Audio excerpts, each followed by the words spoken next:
Y les voy a pedir que ubiquen sus Biblias en Isaías capítulo 7.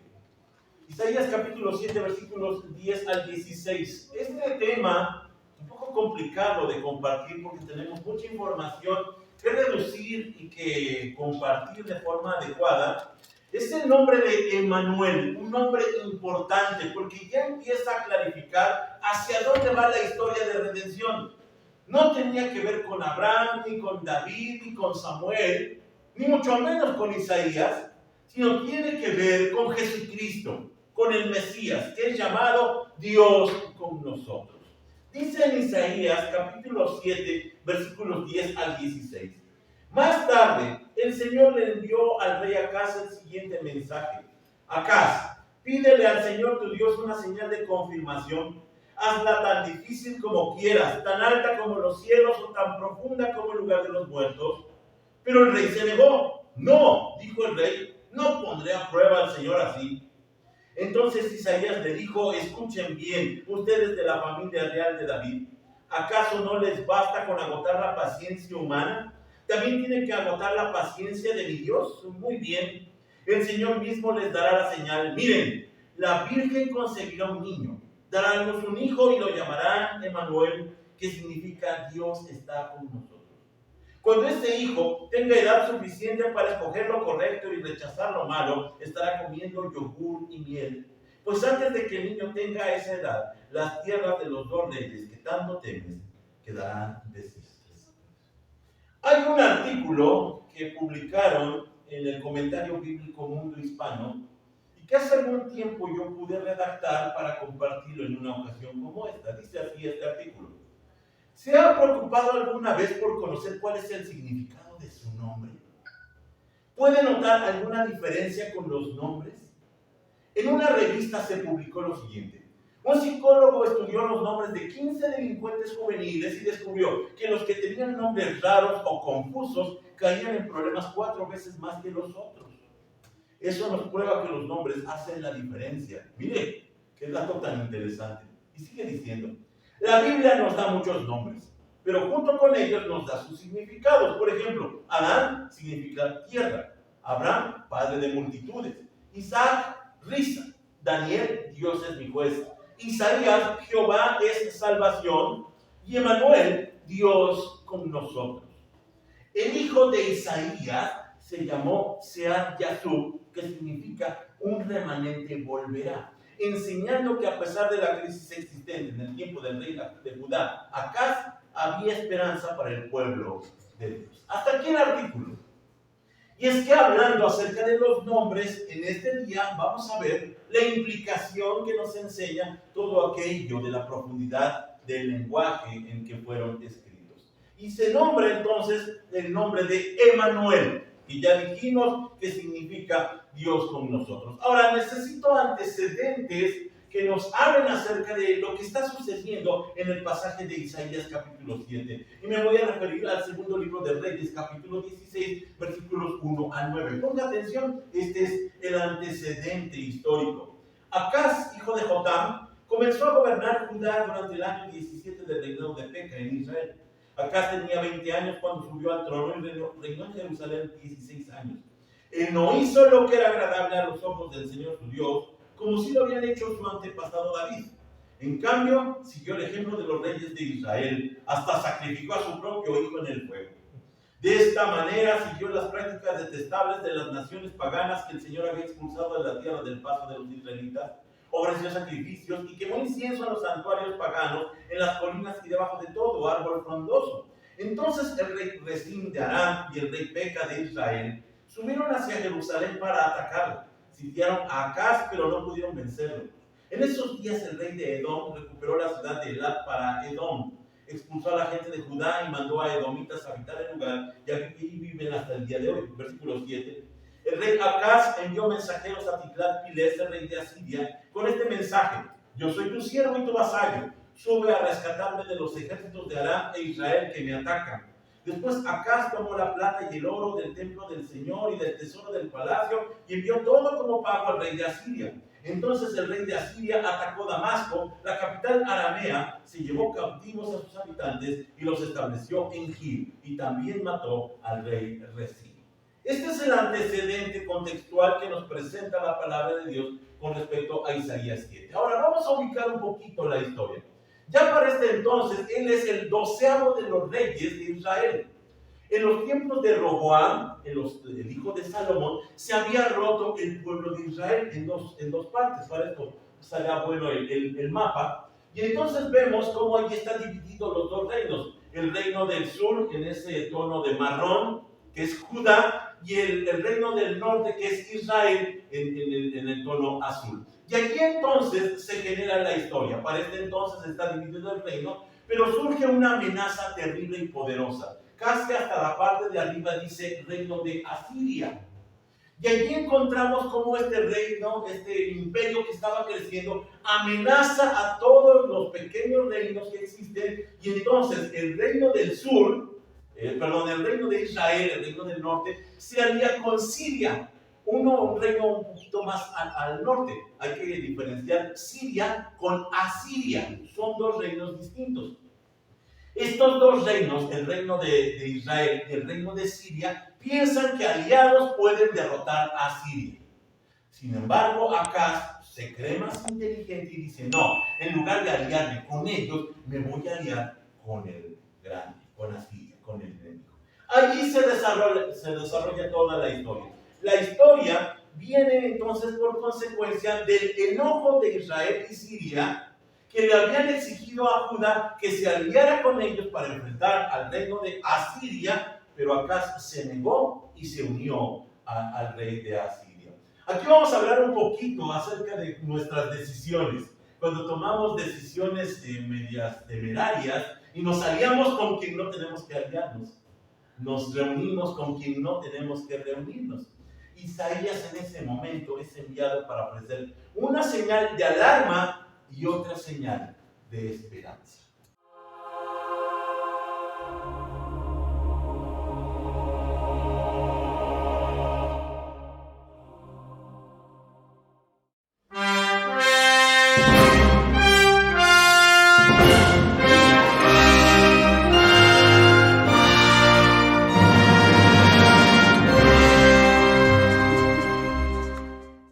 La primera de ellas, la señal de alarma, tiene que ver con los versículos 1 al 3, y estoy regresando a Isaías capítulo 7 con el mensaje fatídico.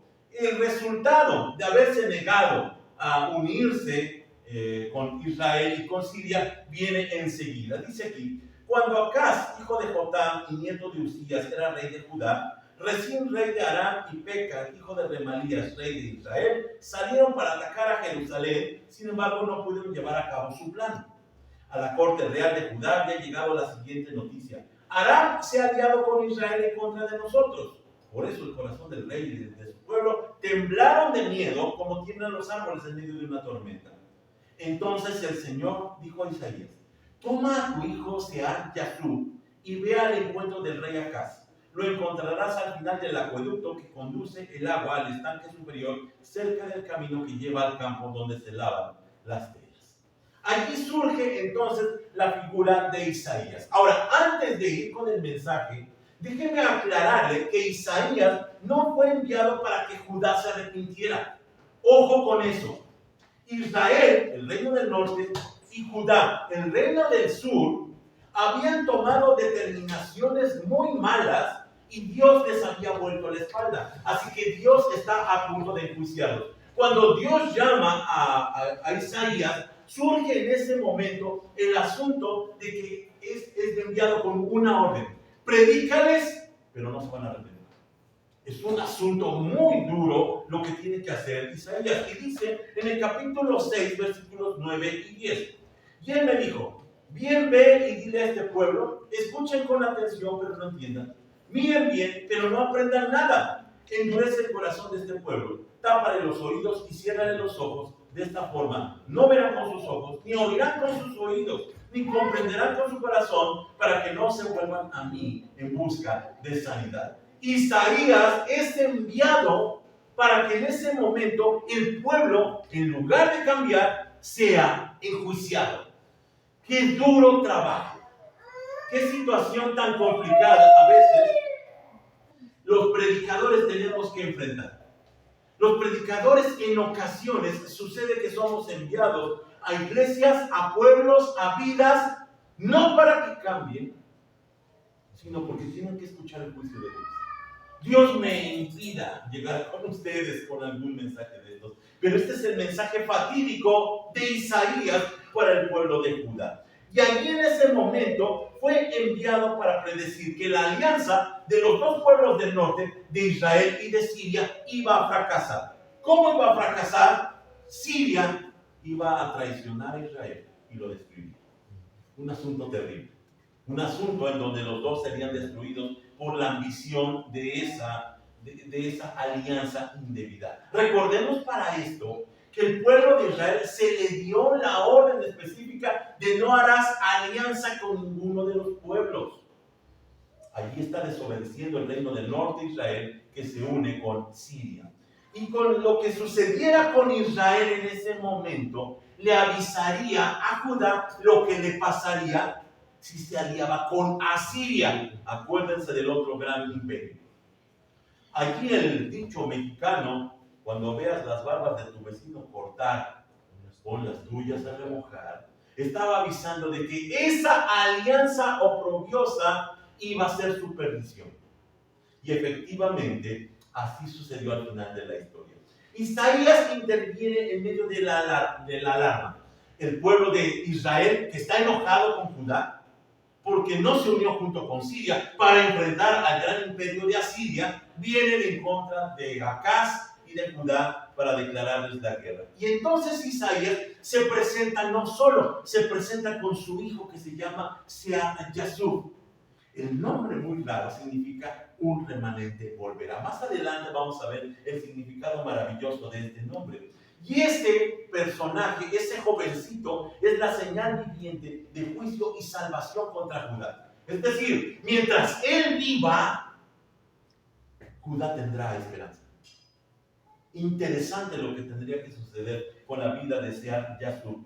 En lugar de reunión, en donde dice que estaban junto al acueducto, porque Acaz está preparándose para la guerra y está pensando que no les corten el suministro del agua, ese mismo lugar sería en donde finalmente Asiria destruiría gran parte de la ciudad de Judá. Como dice en el capítulo 36, unos 30 años más adelante, al descendiente de Acaz, en este caso Ezequías, le tocó esta historia. Dice en los versículos 1 y 2, en el año 14 del reinado de Ezequías, Senaquerib, rey de Asiria, atacó las ciudades fortificadas de Judá y las conquistó. Entonces el rey de Asiria mandó a su jefe del Estado Mayor desde Laquis con un enorme ejército para enfrentar al rey Ezequías en Jerusalén. Los asirios tomaron posición de batalla junto al acueducto que vierte el agua en el estanque superior cerca del camino que lleva al campo donde se lavan las telas. Era verdad lo que estaba diciendo Isaías.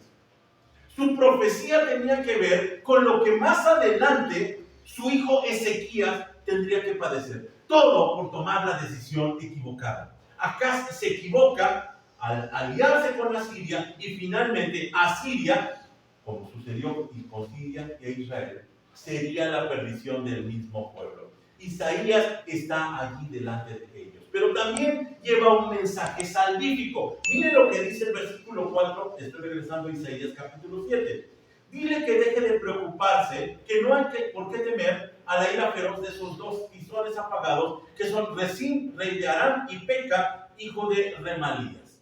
El mensaje es que tenga calma, que tenga paciencia, porque el Señor se está haciendo cargo. Es decir, deja de intrigar, deja de hacer ese plan que ya tienes en tu corazón. Dice enseguida en los versículos 5 en adelante: es verdad que los reyes de Aram y de Israel han conspirado contra él, diciendo: atacaremos a Judá y lo conquistaremos, y pertenecerá a nosotros. Después pondremos en el trono a Judá, de Judá al hijo de Tabel. Pero esto dice el Señor soberano: esta invasión nunca sucederá, nunca se llevará a cabo.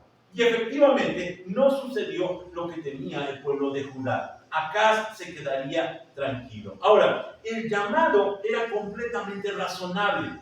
Dios le manda a decir a Acaz: ten paciencia porque el Señor nos protegerá. Siria e Israel, al final, que son llamados dos tizones humeantes. ¿Sí sabe qué es eso? Es cuando casi están por apagarse unas velas o un cabo, están humeando porque ya están a punto de apagarse completamente. En ese momento pronto serían apagados. Ahora, aquí en versículo 8 y 9, según lo que Isaías le está diciendo al rey Acaz, sigue diciendo: pues Aram no es más fuerte que Damasco su capital, y Damasco no es más fuerte que Rezín su rey. En cuanto a Israel, dentro de 75 años será aplastado y destruido por completo. Israel no es más fuerte que Samaria su capital, y Samaria no es más fuerte que Peca, hijo de Remalía su rey. A menos que ustedes tengan una fe firme, no puedo hacer que permanezcan firmes. Miren lo que sucedió. Siria al final fue aplastada en el 732 a.C. ¿Por quién? Por Asiria, los que tanto tenían. Más adelante, Israel le pasaron tres cosas. En primer lugar, perdió sus territorios del norte en 734. Después, fue demolido como nación en 722. Y en tercer lugar, en 734, perdió su identidad racial cuando fueron sacados de ese lugar y fue puesto otro pueblo que no era Israel. Esta es la historia desconsolada que, por eso dice la palabra de Dios, fue destrozada hasta dejar de ser pueblo. Ahora, ¿qué pasó? La realidad de lo que estamos viendo en esta historia es lo que había advertido Moisés. El día que se comprometan, que se mezclen con las naciones, que sigan a otros dioses, ese día dejarán de ser el pueblo de Dios porque no tendrán el parentesco con Dios. Cuando Israel se alejó tanto de ser el pueblo de Dios, el Señor lo desconoció. Y aquí en esta historia se está comparando el poder de la grandeza humana contra el poder de Dios. Por más que el humano se proponga ganar, alcanzar, conseguir algo, nunca lo va a conseguir si Dios se opone a él, si Dios está en su contra. Así que el llamado constante de los profetas es el mismo. Dijo Isaías: si ustedes no creen en mí, no permanecerán firmes. Solamente 4 citas de ejemplo. Esto es lo que fue dicho por los profetas, resumidamente, constantemente a Judá. Por ejemplo, en el Salmo 27 se les dijo: estos confían en sus carros de guerra, aquellos confían en sus corceles, pero nosotros confiamos en el nombre del Señor nuestro Dios.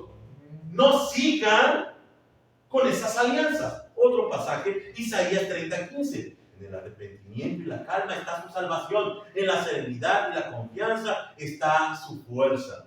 Dice la Reina Valera: en descanso y en reposo serán salvos.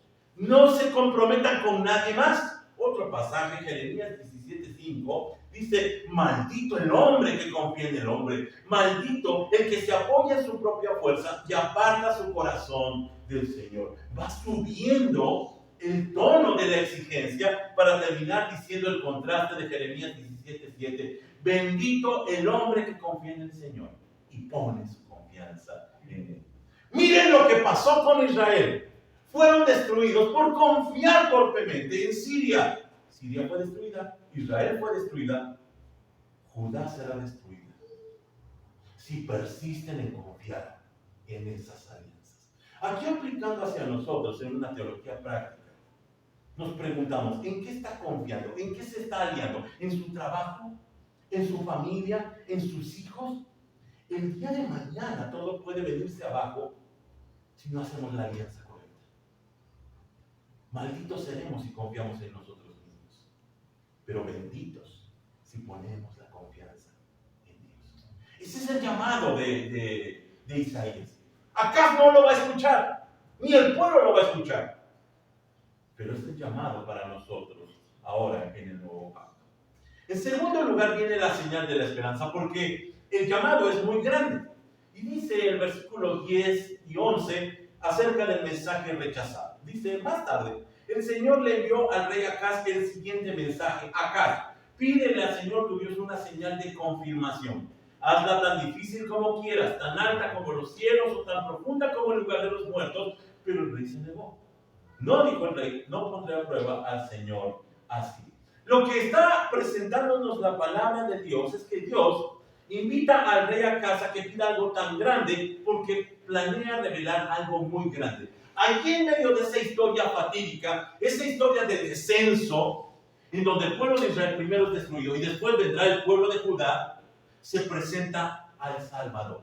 Y el Salvador no es Acaz. Y el Salvador no es la genealogía davídica.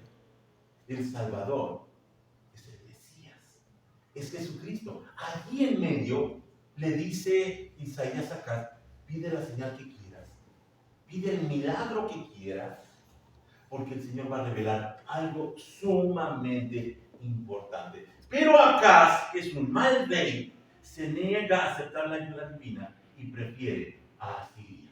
Pero aquí vemos el gran plan de Dios que tiene que ver con aquello que está cumpliendo en Jesucristo el día de mañana acerca de este pueblo de Israel y de Judá, que no tuvieron ningún destino bueno, ningún futuro, porque estaban en el antiguo pacto. Solamente Jesucristo puede hacer la diferencia completa. Y allí en el versículo 12 ya leímos como acá dice: no voy a tentar a Dios pidiendo ninguna señal. De pronto nos podemos confundir y decir: bueno, no era tan malo, ¿no? Porque no va a poner a prueba al Señor. Pero en realidad eso era hipocresía. Porque dice el segundo libro de Reyes, en el capítulo 16:8, después Acaz tomó la plata y el oro del templo del Señor y del tesoro del palacio y envió todo como pago al rey de Asiria. ¿Saben qué pasó? Antes de esta reunión, Acaz ya había hecho el pacto con Asiria.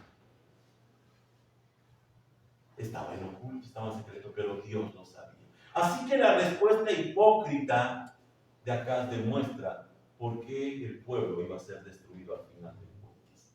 Pedir la señal no era tentar a Dios porque Dios lo había ofrecido. Pero la verdad es que Acaz ya había hecho un trato con Asiria y Dios lo sabía. El término obediencia vuelve a resurgir aquí con fuerza. Someterse a la voluntad de Dios, someterse a la voluntad ajena, someterse al llamado de Dios. La verdad de todo esto es que Acaz decidió salvarse a sí mismo y rechazó la salvación de Dios. Este es el gran tema. Cuando nosotros estamos viendo lo que está sucediendo en esta historia, está hablando de la analogía de la salvación. Sería una clase soteriológica, en donde si tú te quieres salvar, te pierdes. Pero si esperas en Dios, te salvas.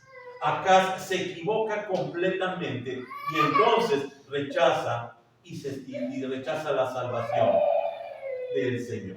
Esta fue la historia de la destrucción de Judá hasta el final. No pudo salvarse por la necedad de sus gobernantes, la necedad de sus habitantes. No había remedio. Hermanos míos, el llamado de Dios es a que cambiemos nuestro destino por medio de Jesús. Porque así como vamos, no hay remedio.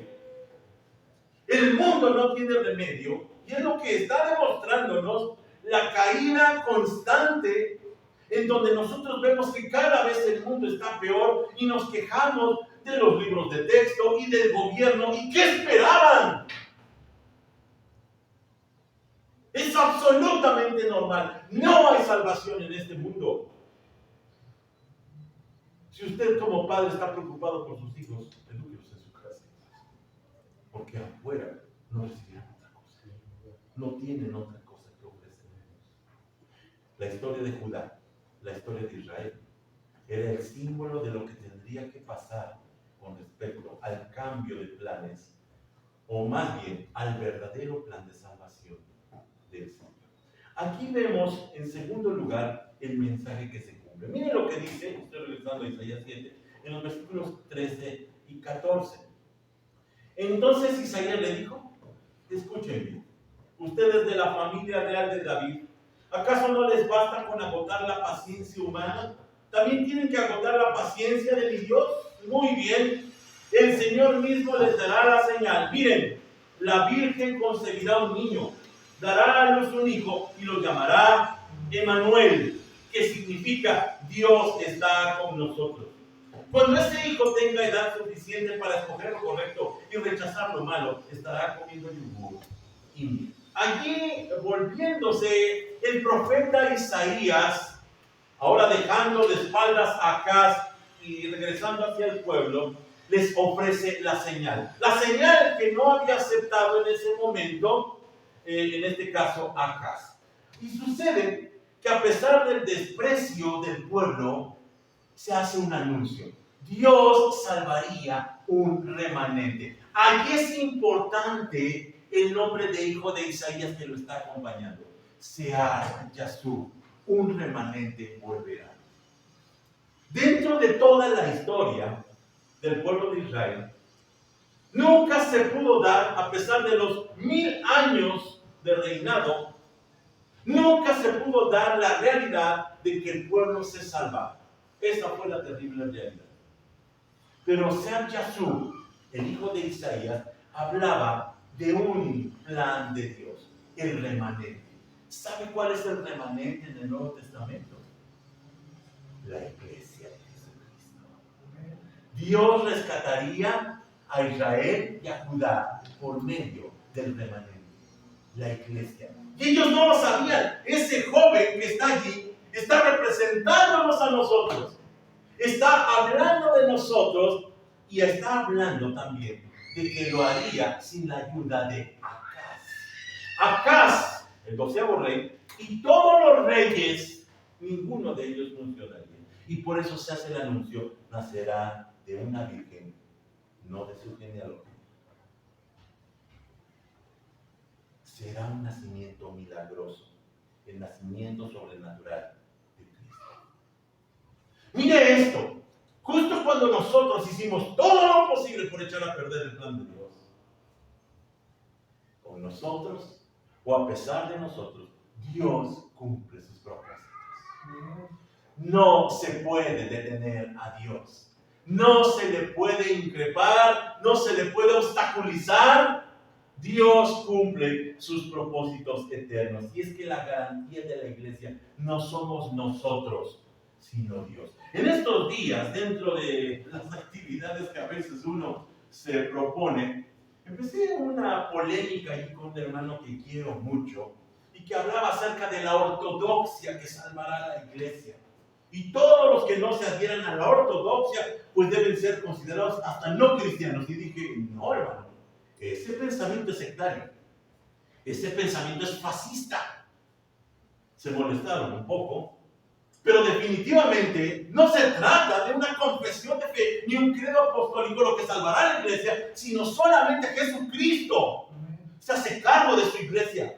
Así que la garantía no está en lo que nosotros creamos, no está en lo que nosotros enseñemos, no está en lo que nosotros prediquemos, sino en Jesucristo.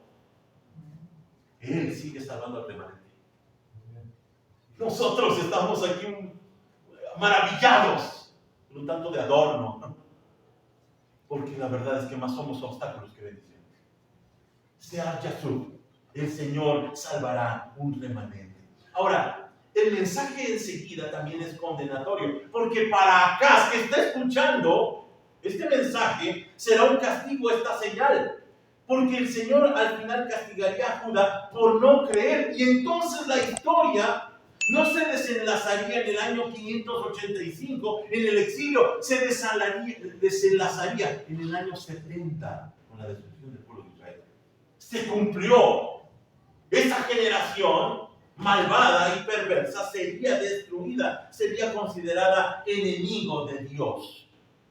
Pero en este caso con Acaz, el mensaje que se le está dando es que su aliado Asiria sería finalmente quien los destruiría. Mire, justamente en quien usted está confiando puede ser su destrucción. Dice el libro de Proverbios, ten cuidado con la mujer con quien duermes. No le estoy diciendo que se divorcie. Pero si usted confía más en ella o en él, en Dios, será su destrucción. Dice entonces en el versículo 16 al 18, pues antes de que el niño tenga esa edad, las tierras de los dos reyes que temes, tanto temes, quedarán desiertas.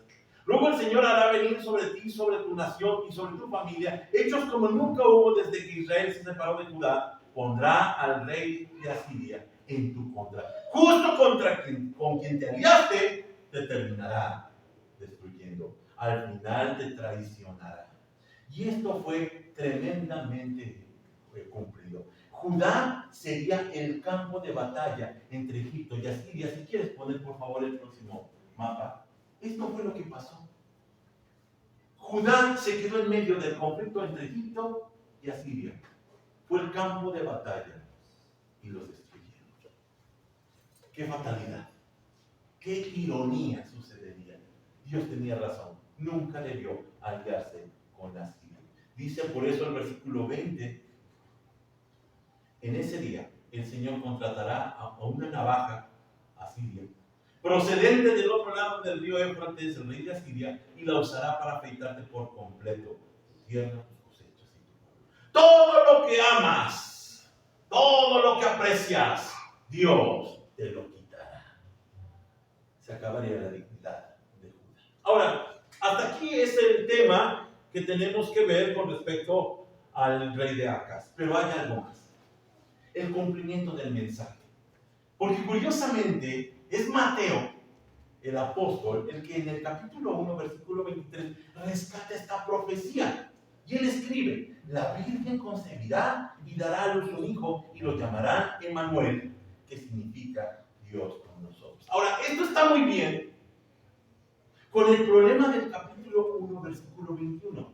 2 versículos antes, el ángel había dicho lo siguiente: y tendrá un hijo y lo llamarás Jesús, porque él salvará a su pueblo de sus pecados. Aquí la pregunta es: ¿por qué no lo llamaron Emmanuel? Emmanuel solamente era un símbolo, porque Jesús no necesitaba ese nombre para ser Dios con nosotros. Él no necesitaba ninguna indicación.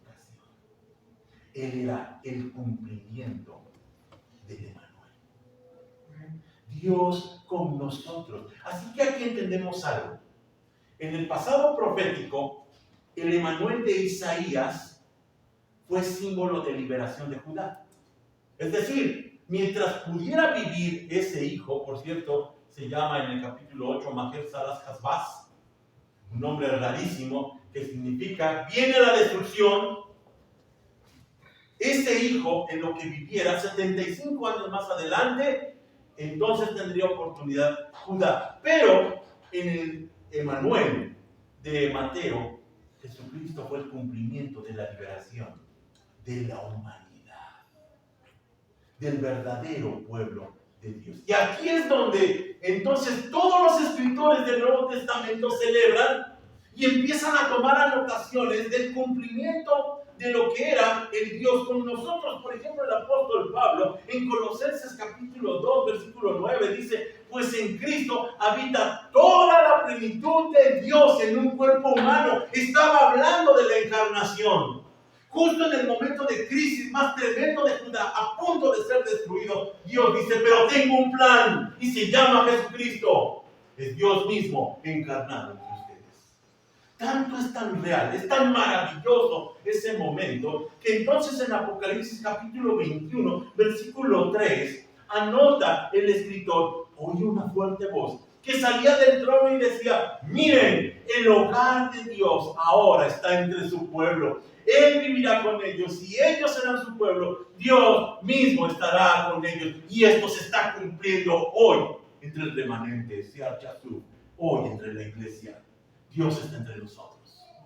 Lo que ellos no tuvieron, lo que ellos anhelaban, lo que ellos necesitaban, lo que pudo haber cambiado la historia de Jesucristo, lo que ahora nosotros tenemos, es lo que ahora tenemos como oportunidad.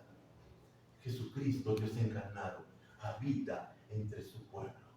Sin duda alguna, el momento más crítico del pueblo de Judá trajo lo mejor de las noticias.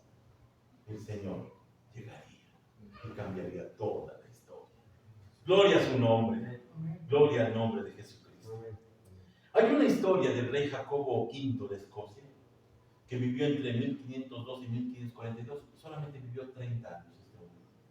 Pero se dice que quería ser un buen rey. Y él utilizó una estrategia. Se dice que se quitaba sus vestiduras reales y viajaba de incógnito en el reino para conocer las necesidades de sus súbditos. ¿Sabe qué lograba con esto? Que su reinado fuera más humano y compasivo. Un rey humano buscando una estrategia para conocer la necesidad de su pueblo. Fue justamente lo que hizo Jesucristo. No se aferró a su deidad como algo a que aferrarse, sino que se despojó a sí mismo, tomando forma de siervo. ¡Qué plan tan maravilloso! Concluyo este tema con lo siguiente. Las interpretaciones rabínicas, es decir, de los judíos talmúdicos, señalan que Ezequías era el merecedor del reino, del título de Emanuel, el hijo de Acaz. Y sí, fue un buen rey, pero también se equivocó. También cometió errores. Tuvo un reinado bendecido, fue un rey fiel, pero este solamente sería símbolo de Cristo, el verdadero rey, el rey de reyes y señor de señores, ya que este no fallaría como Ezequías. Este cumpliría todas las profecías. El pueblo al final, el pueblo elegido, se salvaría. Nosotros. Y los planes de Dios seguirán su curso hacia la culminación de la época mesiánica. Termino con lo siguiente. El mundo actual no quiere que Dios esté con nosotros, porque siente que será coartada su libertad. Y por eso el mundo está buscando rechazar la encarnación, la Navidad, todo lo que signifique Dios. Mira, déjalo afuera, porque nos va a quitar nuestra libertad. Sienten ellos, lo sienten como una amenaza. Eso es lo que pensaba Acaz. No, déjanos decidir a nosotros. Nosotros somos dueños de nuestro propio destino, pero la verdadera libertad estaba en Cristo. Está en Cristo. Hoy nosotros tenemos esta posibilidad de disfrutar, de declarar, de predicar a Emmanuel. Dios está con nosotros. Es una tremenda realidad que nadie nos puede negar. En esta tarde vamos a celebrar la Cena del Señor. Y lo tenemos que hacer con esta conciencia de que el Señor ha cumplido sus promesas. Hoy ya no tenemos que desearlo. Es una realidad que vive permanentemente en su iglesia. Padre, te agradecemos por tu bondad y por tu palabra. Creemos fielmente, Señor, que cumpliste todas tus promesas. Hoy celebramos, Señor, que tú estás con nosotros. Hoy creemos, Señor, que tu misericordia abunda y la disfrutamos. Gracias te damos, Señor, por tu voz y por tu llamada. Bendícenos, Señor, en donde quiera de las decisiones que tengamos que tomar. Pero permite también que lo hagamos confiando en ti. Gracias te damos por tu palabra. En el nombre de Jesús.